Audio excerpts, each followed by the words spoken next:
give it up for Mr. Aziz Ansari.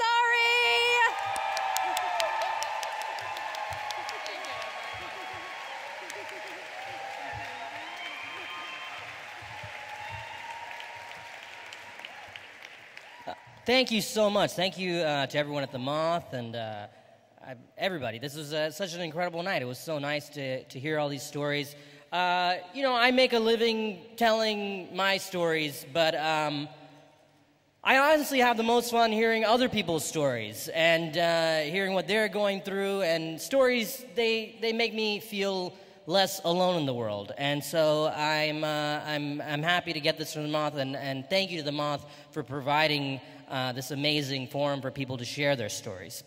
Yeah, and I guess even though I won the award, I gotta tell a story, which seems kind of fucked up, because seems like I already did that shit, and that's why I'm getting the award. But they're like, yeah, you know, once you get the award, thank everybody, but then tell a story too, please.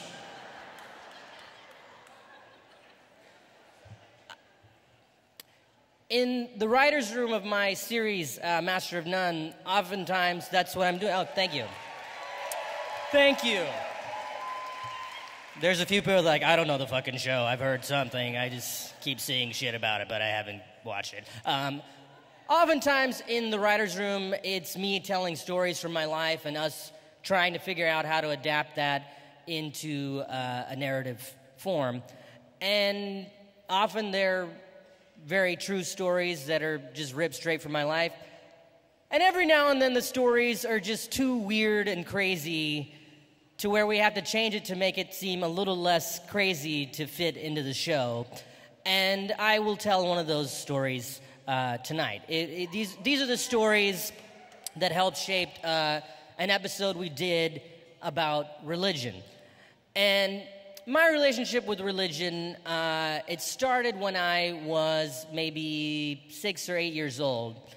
I was living in South Carolina, and I was over at a friend's house, and I was eating bacon. And it was the first time I'd ever had it, and it was amazing. And my mother called me, and she said, Aziz, when are you coming home? And I said, never. They have this wonderful substance here called bacon, and I'm gonna eat it until I die. And she told me, Aziz, we're Muslims, and bacon is pork, and Muslims don't eat pork. And from that moment, I was never into religion. It was not for me. And as I grew older, I stopped eating pork, because even though I wasn't religious in my heart, it seemed disrespectful to my parents, and I just didn't eat it. And slowly, when I got to college, eventually, I just started eating pork pretty frequently. But if I was around my parents, I wouldn't eat pork. But if I wasn't around them, I would. A few years ago, I was in a relationship with a woman who did not know about me and my family's history with pork. And we were all out to dinner, and she ordered a dish that had pork in it. And the dish came, and it looked very delicious. But I was in a moral quandary, because my parents were there. And I never really told them that I ate pork, but they kind of knew. But maybe they didn't know. But that dish looked very delicious. And I thought to myself, what's the big deal? I'm 32 years old. They know I'm not that religious. I'm a grown man. I could do what I want. What's gonna happen? So I took a bite of these noodles. And my mom quickly goes, what are you doing? And I was like, I'm eating noodles. She was like, there's pork in those noodles. You don't eat pork. And I said, I do sometimes. And she was pretty upset. And my dad seemed upset too. But we didn't really talk about it because we're Indian people and we keep that shit inside.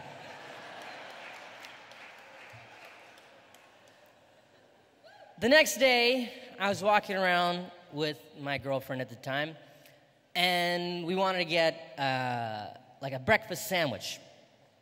So we went and we got a bacon, egg, and cheese sandwich in the West Village. And my girlfriend was like, I don't want to get a bacon, egg, and cheese sandwich. Your parents don't seem keen on you eating pork. Can we just get something else? And I was like, no, who cares? Let's just get a bacon, egg, and cheese sandwich. What's going to happen? What happened is we ran into my parents on the street 2 minutes later. You see why we couldn't put this in the show. It doesn't seem like it would ever happen, and it did. We run into them on the street, and my dad is like, what are you eating? And they're like, a sandwich. He's like, can I have a bite? And I was like, no, there's bacon in it. And they're like, okay. I had to go to an appointment, but my girlfriend continued walking with my parents, and they went to a park. About 15 minutes later, I got a text from my girlfriend. The text said, your parents are asking me why I'm forcing you to eat pork. And I said, what? She said, yeah, they said you never used to eat pork before, and that I'm a bad influence and apparently peer pressuring you into eating pork. And I felt terrible, because I'd put her in this situation. I didn't tell her about this whole thing, and here she was in this weird situation. It was all my fault. I felt truly awful. So I wrote her back, and I said, ha, ha, ha, that's hilarious.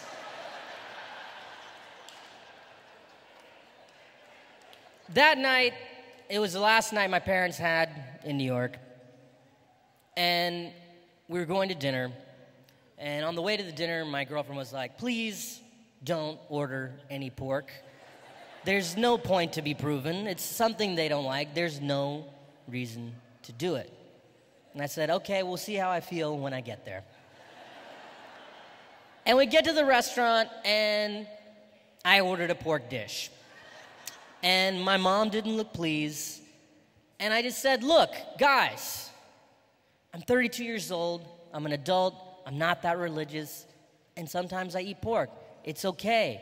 I'm a grown person. I can make those choices, and you make your choices. It's okay. I'm still a good person. That's all you want me to be, right? They're like, all right, fine. And I ordered the dish. Later in the dinner, my girlfriend excused herself to the restroom, and I looked my parents in the eyes, and I said, help, this lady's making me eat pork all the time. Thank you guys very much. It's truly a nice honor. Thank you for a wonderful evening.